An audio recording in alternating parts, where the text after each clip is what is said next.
अल्लाह अकबर ला इलाहा इल्लल्लाह मुहम्मदुर रसूलुल्लाह सल्लल्लाहु ताला अलैहि वसल्लम। आज हम हमारे नबी के मौजज़ों के बारे में समझेंगे कि हमारे नबी अकरम सल्लल्लाहु अलैहि वसल्लम के पास कितनी मौजज़ें थी, क्या क्या मौजज़ें थी, वो मौजज़ा कितने थी, कितने दिन तक थी, उन्हें नबूवत कब मिली या उनके पास नबूवत आई कब। कुछ लोगों का तो अकीदा है कि 40 साल बाद नबूवत मिली। खैर, मैं विस्तार से बताऊंगा, आपको पूरी जानकारी के साथ बताऊंगा, किसी चक्कर में ना पड़ो। तो मैं शुरू करता हूँ। देखिए, जो पहले के नबी आते थे, जब उनके दौर में जो चीज़ें होती थी, अब मूसा अलैहिस्सलाम के दौर में उनके पास एक डंडा, एक लाठी थी। उनका जब वो डंडा नीचे फेंकते थे तो खूब मोटा, खूब जहरीला अजदहा बन जाता था, सांप बन जाता था। उनके मौज़ा वो थी। वो टाइम पे क्या था कि वो टाइम पे जादूगर बहुत थे, वो लोग जादू दिखाते थे। फिरौन के महफिल में जब कुछ जादूगर जमा हुए और जब वहाँ पे जादू दिखा रहे थे तो सब जादूगर अपने अपने रस्सी को फेंके और वो क्या बन गया? अजदहा। असल में वो अजदहा नहीं था, वो नज़रों का गेम था। वो नज़र बंदी कर देते थे वो जादूगर। हाँ, वो उनके नज़र में, वो जादूगर जो थे उनके नज़र में वो रस्सी ही दिखती थी, लेकिन बाकी जो आवाम थी, पब्लिक थी, उनके नज़र में वो सांप दिखती थी। और लेकिन जब मूसा अलैहिस्सलाम ने अपने डंडे को फेंका तब वो सांप एकदम मोटा, जहरीला और बना, और जाके सब जितने भी वहाँ जादूगर के रस्सियाँ थी, वो सांप बने थे, सबके नज़र में एक एक करके सबको निकल गया। अब वो जादूगर जो थे वो सबने ईमान ले आए। अब उन्होंने पूछा नहीं कि आप फिर से कोई और जादू दिखाओ, नहीं, क्योंकि वो जानते थे कि मैंने जो रस्सी फेंका मेरे नज़र में रस्सी ही दिख रहा है, आवाम के नज़र में सांप दिख रहा है। और मूसा अलैहिस्सलाम की जो अजदहा थी वो हकीकत में थी, रस्सी या डंडा वो नहीं थी, वो हकीकत में सांप थी। और उन्होंने क्या कहा? ए मूसा, मैं तेरे रब पे ईमान लाता हूँ, और उन्होंने कलमा पढ़ा। ये मेरे मूसा अलैहिस्सलाम की मौज़ा थी। ईसा अलैहिस्सलाम, उनकी मौज़ा, वो मुर्दों को जिंदा करते थे। वो अगर कोई अंधा था उनको जिस्म को टच करते थे, उन्हें दिखने लग जाता था। कोढ़ी को टच करते थे, उनके जिस्म को ठीक कर देते थे। ये ईसा अलैहिस्सलाम का मौज़ा था। और उनके ज़माने में भी वैसे लोग थे जो कहते थे कि अगर तू सच्चा है, तेरा रब सच्चा है, क़यामत के दिन हम मर के फिर से उठेंगे, तो तू ठीक है, मुर्दे को जिंदा करके दिखा, तब हम यकीन करेंगे। तो अल्लाह ने उस ज़माने में जैसे जो लोग थे उस हिसाब से उनको मौज़ा दिया, तो मुर्दों को ज़िंदा करते थे। यहूदी उन्हें कत्ल करना चाहते थे, और जो कि कत्ल नहीं कर पाए, मारने के लिए गए। और जब उनका एक बंदा अंदर घुसा उनके कबीले के अंदर, तो वो उनकी आधी शक्ल, ईसा अलैहिस्सलाम की आधी शक्ल उस बंदे की थी, और अल्लाह ने उन्हें उठा लिया था। और सब ये लोग यही सोचते थे कि अगर ये मूसा नहीं है तो, अगर ये ईसा नहीं है तो फिर ये है कौन? अगर ये ईसा है तो जो मैंने बंदा भेजा था अंदर ईसा अलैहिस्सलाम को कत्ल करने, वो कहाँ है? तो खैर, ये सारी चीज़ें हम बाद में डिस्कस करेंगे।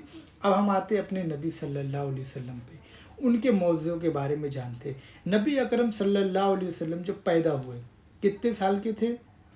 ज़्यादा नहीं, अभी पैदा हुए। और जब सब लोग आते थे, पहले के लोग क्या करते थे, दूसरे कबीले से आते थे और बच्चों को लेते थे, 2 साल तक दूध पिलाते थे, उसके बाद में वो जाते थे, फिर वो देते थे, फिर उनके बदले में उनको बहुत सारे इनामात मिलते थे, बहुत सारी चीज़ें, उनको बहुत सारे पैसे दिए जाते थे, जो पहुँचदार लोग थे, जिनके पास पैसे थे। तो जब वो कबीला आया, हलीमा रज़ी अल्लाह ताला अन्हा की जो ऊँटनी थी वो लंगड़ी थी, अपने शौहर के साथ वो आई मक्का में, लेकिन वो उनकी ऊँटनी लंगड़ी थी तो वो पहुंच ना सकी। तो जो पहले की जो उन कबीले से आई थी बच्चों को लेने, तो सारी बड़े बड़े लोगों के साथ अपना डिस्कशन करके उनका मुआवजा कितना होगा, क्या होगा, डिस्कशन सब लोगों ने अपना ले लिए, और वो सबसे एंड में पहुंची तो उनके पास वही मोहम्मद सल्लल्लाहु अलैहि वसल्लम थे। वो अंदर गई, देखी, और उन्हें जो है आमिना रज़ी अल्लाह ताला अन्हा ने कहा कि मेरे पास तो कुछ नहीं है देने को, आप लेके जाएंगी, पर जब आप लेके आएंगी तो मेरे पास कुछ है नहीं देने को।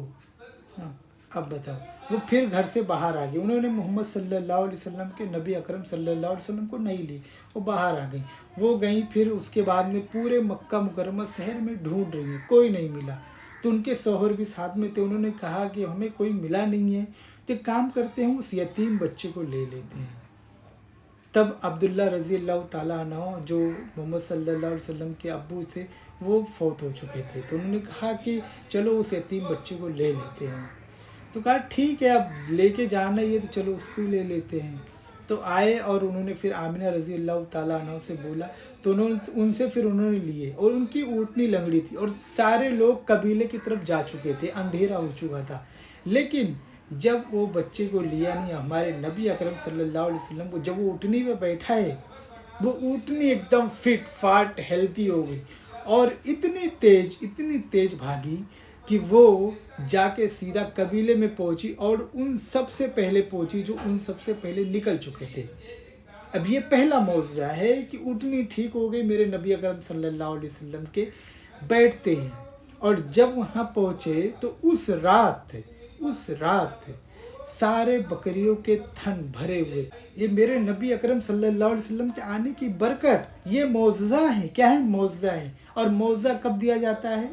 जब नबूवत मिलती है उसके बाद मौजज़ा दिया जाता है। मेरे नबी अकरम सल्लल्लाहु अलैहि वसल्लम के बारे में जो कहते हैं ना, उन्हें 40 साल के बाद नबूवत मिली।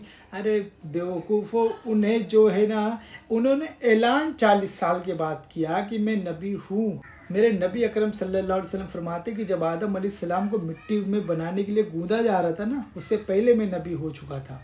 हाँ, और जो लोग कहते हैं कि वो नबी 40 साल बाद बने, उन्होंने ऐलान 40 साल बाद किया। नबी तो बन चुके थे आदम अलैहिस्सलाम के पैदा होने से पहले, अल्लाह ने जब उन्हें बनाया नहीं था तब वो नबी बन चुके थे। हाँ, वो गेट पे जब आप खुद ही बोलो ना, ये क्या है? ये नबी अकरम सल्लल्लाहु अलैहि वसल्लम की हदीस है कि जब आदम अलैहिस्सलाम ने 40 साल तक माई हव्वा से दूर रहे अपने एक गलती की वजह से, तो उन्होंने देखा कि उन्होंने सोचा, दिमाग लगाया कि जब मैं जन्नत में था तो जन्नत के दरवाजे पे बड़े बड़े अक्षरों में ला इलाहा इल्लल्लाह मुहम्मदुर रसूलुल्लाह लिखा था। ये कौन है?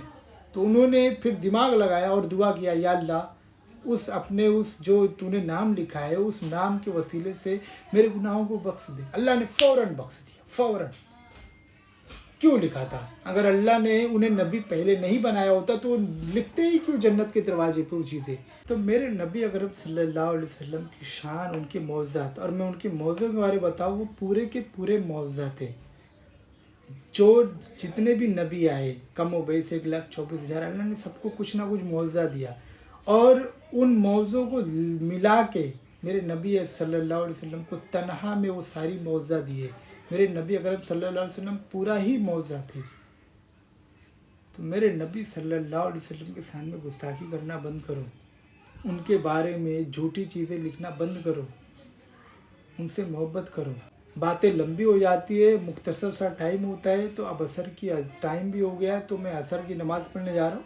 इंशाल्लाह मैं इसके बारे में फिर से कभी एकदम एक्सप्लेन से वीडियो बनाऊँगा और मैं आपको समझाऊँगा। आप देखना और समझना और नबी से मोहब्बत करना। जिसके दिल में मुस्तफ़ा की मोहब्बत नहीं ना, बर्बाद है वो, फिर एकदम से टोटली बर्बाद है, टोटली बर्बाद है। अपने दिल में अहले बैत की मोहब्बत रखो, सहाबा से बुग़्ज़ ना रखो। जो सिया लोग बुग़्ज़ रखते हैं ना, अबू बकर सिद्दीक़ रज़ी अल्लाह ताला अन्हु से, नहीं, वो लोग को रखने दो। उन लोग का अकीदा है, उन लोग को लगता है प्रॉपर्टी हड़प लिए थे। क्या अकीदा है? मैं इस बारे में भी डिटेल में समझाऊँगा।